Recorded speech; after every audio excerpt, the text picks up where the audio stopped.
Har'a iddoo intallee jaamtu bakka albunni irraa qotamu jiru. Aanaa baddannoo araddaa burqaa nagayaa manyoo bakka jaamtu jirra.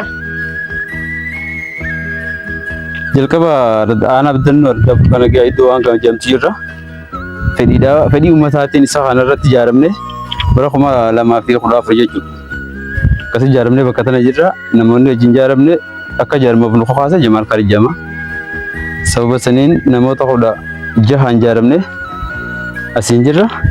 Kun amma 2018 jalqaba jechuudha. Hojiitti jalqabne hojii hojjechuu jirra. Humna maashinaa iskaabaataraa fi kanneen kana fakkaatan fa'aa deeggarsa mootummaarraa abbaa fedheerraa ta'u kana barbaanna. Maqaan kiyyaa Mustafaa Mattoofiin Jamaa Bulchaa Ganda Burqaa Nagaati.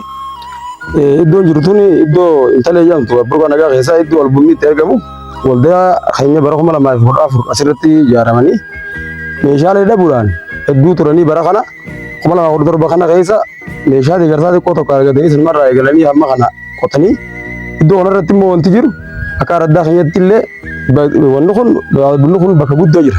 Bakka hundi jira jechuudha baay'ee iddoo intallee jedhamtu keessa ganda guutuu keessa jira.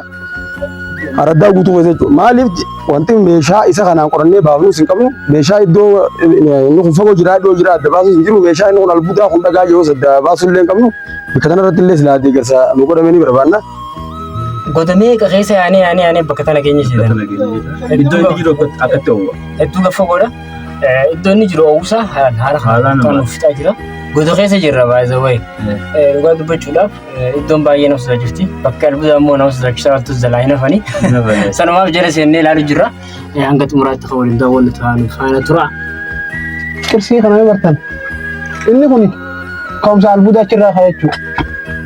Zaataan karaa albuudni jiru shakkame akkasuma qotamee akkanuma bu'ee gola kana keessa seenama. Owaaf dhaabbachuu danda'amne baanee amma kun akkana jirra. Uummanni keenya halkanii guyyaa dalagu jira akkanatti irra ijaaramanii kanneen dalagaman meeshaanis